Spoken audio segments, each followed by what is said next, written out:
प्रभातम। मैं रश्मि कुमारी सरस्वती विद्या मंदिर रिंग बांध सीतामढ़ी से कक्षा 10वीं के भैया बहनों के लिए संस्कृत व्याकरण में कर्मधारय समास लेकर आप सभी भैया बहनों के समक्ष उपस्थित हुई हूँ। कर्मधारय समास, इसका हम लोग संस्कृत में परिभाषा जानते हैं।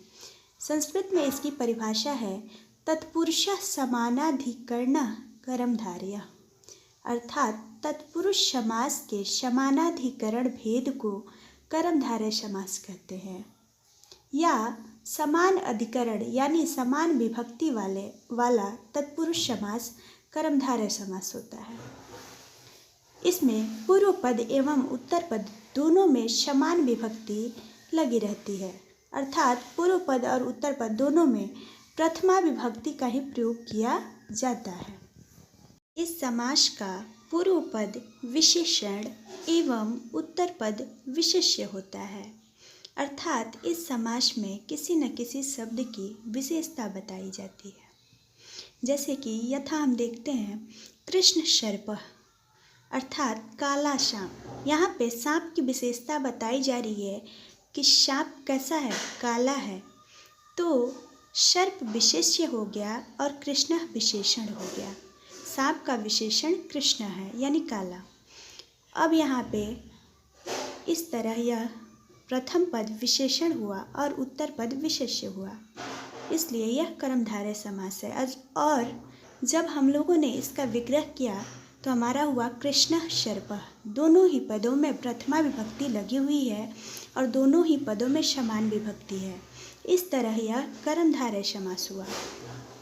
अगर हम दूसरे शब्दों में कहें या इसका सूत्र देखें तो इसका सूत्र है विशेषणम विशेष्येण बहुलम, अर्थात समान विभक्ति वाले विशेषण का विशेष्य के साथ बहुलता से समास होता है।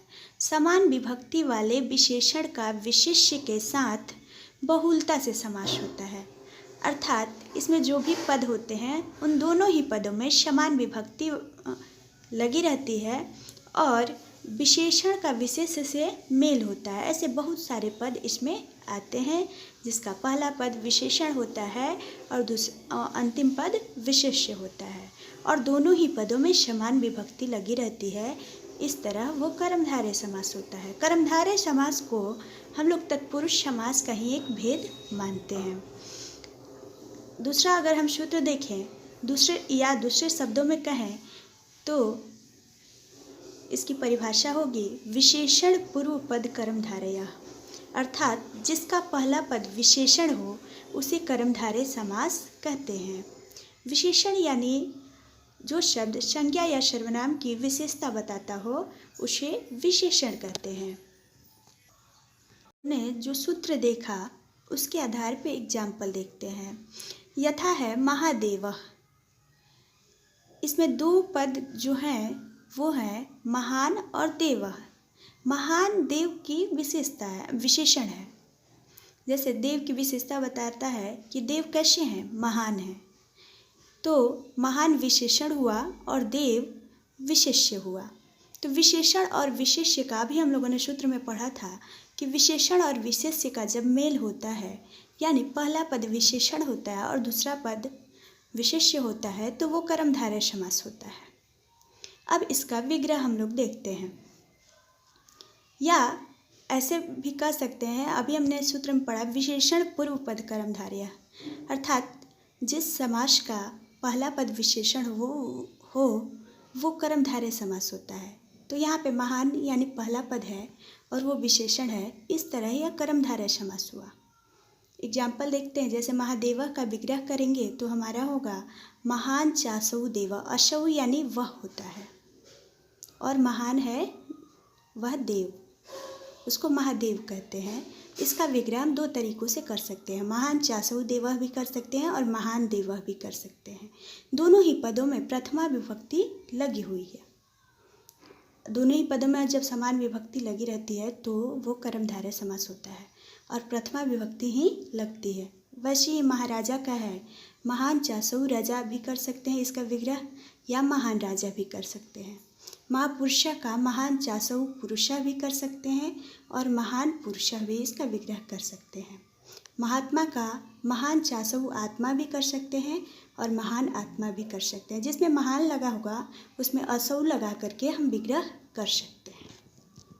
कर्मधारय समास को पहचानने की एक और विधि जानते हैं। इसकी परिभाषा है उपमान पूर्व पद कर्मधारय अर्थात या उपमानानि सामान्य वचने, अर्थात जब उपमानवाचक शब्द का सामान्यवाचक शब्द के साथ समास होता है तो उसे उपमान पूर्व पद कर्मधारय समास कहते हैं। अर्थात जब किसी चीज़ की किसी से तुलना की जाए या उपमा दी जाए तो उसे वहाँ कर्मधारय समास होता है। जैसे हम एग्जाम्पल देखते हैं, यथा है घन श्यामः, तो इसका विग्रह होगा घन इव श्यामः। घन और श्याम दोनों में ही प्रथमा विभक्ति लगी हुई है, इस तरह यह कर्मधारय समास है। अब तुलना की जा रही है या उपमा दी जा रही है, कैसे? जैसे घन इव श्याम, इव यानी की तरह होता है, यानी घन की तरह श्याम। घन यानी बादल होता है, बादल की तरह श्याम। तो यहाँ देखते हैं कि श्याम की तुलना किससे की जा रही है? घन से, बादल से, कि बादल जैसा काला होता है वैसे ही श्याम भी काले हैं, सांवले हैं। तो इस तरह यह कर्मधारय समास है। यहाँ पे श्याम की तुलना घन से की जा रही है। अगला है पुरुष व्याघ्र। यहाँ पे पुरुष की तुलना बाघ से की जा रही है कि जैसा बाघ बलवान होता है वैसे ही पुरुष शक्तिशाली होता है, बलवान होता है। तो इस तरह इसका विग्रह करेंगे तो पुरुषः व्याघ्र इव भी कर सकते हैं या पुरुषः इव व्याघ्र भी कर सकते हैं। दोनों ही पदों में समान विभक्ति लगी हुई है और यहाँ पुरुष की तुलना बाघ से की जा रही है, इस तरह यह कर्मधारय समास हुआ। वैसे ही है दुग्ध धवलम। धवलम यानी सफ़ेद होता है, श्वेत होता है। जैसा सफ़ेद रंग होता है वैसे ही दूध का रंग होता है। इस तरह दूध की तुलना सफ़ेद से की गई है। इसका हम विग्रह करेंगे तो दुग्धम इव धवलम होगा। दुग्धम और धवलम में दोनों में समान विभक्ति है और यह कर्मधारय समास से यहाँ तुलना की जा रही है। अगला है नीरद श्यामः। इसका विग्रह होगा निर्दः इव श्यामः। नीरद यानी बादल होता है, बादल की तरह श्याम। जैसा बादल काला होता है वैसे ही श्याम भी काले हैं। और नीरद और श्याम दोनों में ही प्रथमा विभक्ति लगी हुई है और श्याम की तुलना बादल से की जा रही है, इस तरह यह कर्मधारय समास हुआ। उपमान और उपमेय के एक रूप होने से उपमान उपमेय पद के समास को रूपक कर्मधारय समास कहते हैं। यथा विद्याधनम, अर्थात विद्या ही धन है, विद्या को ही धन कहा जाता है, या विद्या रूपी धन इसका अर्थ ले सकते हैं। इस तरह यह कर्मधारय समास है। यहाँ उपमान और उपमेय एक साथ आ रहे हैं, इसलिए यह कर्मधारय समास है। शोकाग्नि है तो शोक एवं अग्नि, दुखी आग है, या शोक रूपी अग्नि, दुख रूपी आग। वैसे ही मुख कमलम है तो मुखम एवं कमलम, दोनों ही पदों में समान विभक्ति है, तो यह कर्मधारय समास है। और यहाँ उपमान और उपमेय एक साथ हैं, इसलिए यह कर्मधारय समास है। उभय पद विशेषण कर्मधारय। कभी कभी कर्मधारय समास में ऐसा होता है, उभय यानी दोनों पद विशेषण होते हैं। कभी कभी कर्मधारय समास में दोनों ही पद विशेषण होते हैं तो भी वह कर्मधारय समास होता है। यथा शीतोष्णम, शीत यानी ठंडा होता है, उष्णम यानी गर्म होता है। ठंडा और गर्म या शीत और उष्णम दोनों ही पद विशेषण हैं और यह कर्मधारय समास है। शीतम च उष्णम इसका विग्रह होगा, ठंडा और गर्म इसका अर्थ हो रहा है इसलिए। और शीतम और उष्णम दोनों ही पदों में प्रथमा विभक्ति लगी हुई है, इस तरह यह कर्मधारय समास है। आज के लिए बस इतना ही। अब समास खत्म हुआ, सभी भैया बहन इसे अपने नोटबुक में फेयर कर लेंगे।